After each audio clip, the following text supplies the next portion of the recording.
জন্য সত্যি খুব কষ্টের ব্যাপার ছিল। কিন্তু আমি এক সময় অনুভব করি পৃথিবীতে এমন প্রচুর শিশু আছে যাদের দায়িত্ব নেওয়া প্রয়োজন। তাই কান্না বা অনুতাপের কিছু নেই। সেখানে গিয়ে একজনকে নিজের সন্তান হিসেবে গ্রহণ করে নাও, ব্যাস। আর যেটা আমি করেছিও। তারপর আমি বিভিন্ন প্রতিষ্ঠানের সাথে নিজেকে যুক্ত করি। অনেকগুলো অরফানেজের কাছে আমি আমার আগ্রহের কথা জানাই। তারপর অপেক্ষা করতে থাকি কবে সেই দিনটি আসবে। 2 বছর পর আমি পাকিস্তানের ছোট্ট একটি শহর থেকে একটি ফোন কল পাই। তারা জানায়, আপনি কি মনিবা মাঝারি? আমাদের কাছে একটি ছেলে শিশু আছে, আপনি কি ওকে নিতে ইচ্ছুক?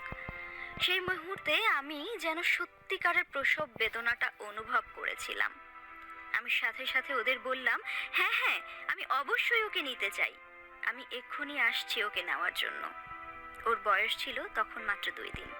এখন ওর বয়স 6 বছর। আসলে তুমি যখন নিজেকে একটি হুইল চেয়ারের ভিতর আবদ্ধ করে ফেলবে, তখন সবচেয়ে কষ্টের ব্যাপার কি জানো?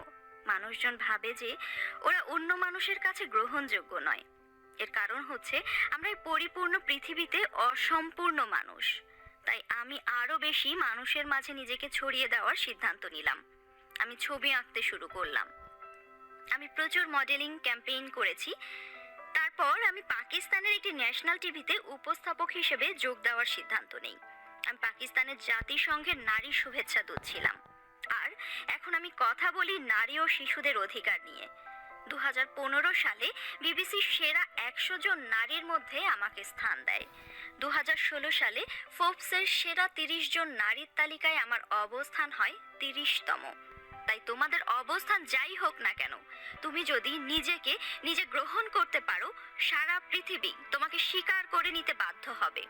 আর এর শুরুটা করতে হয় একেবারেই নিজের ভেতর থেকে।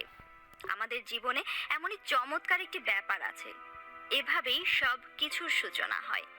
এটা আমার পরিকল্পনা, তাই আমার নিজের পরিকল্পনা অনুযায়ী চলা উচিত।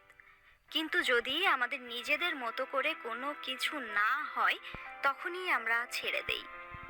আমি কখনো হুইল চেয়ারে থাকতে চাইনি, কখনো হুইল চেয়ারে থাকার চিন্তাও করিনি।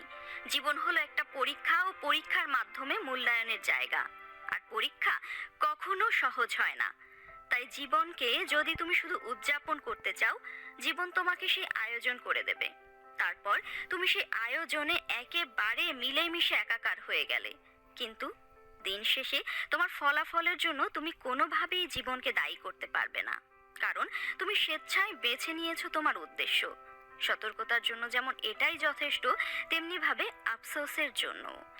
সবকিছুই ঠিক আছে, কিন্তু হতাশ হয়ে ছেড়ে দেওয়াটা কখনোই কোনো কাজের কথা না। বিখ্যাত মানুষেরা সব সময় বলে থাকেন জীবনে ব্যর্থতার কোনো অপশন নেই। কিন্তু আমি বলি ব্যর্থতা অবশ্যই থাকবে।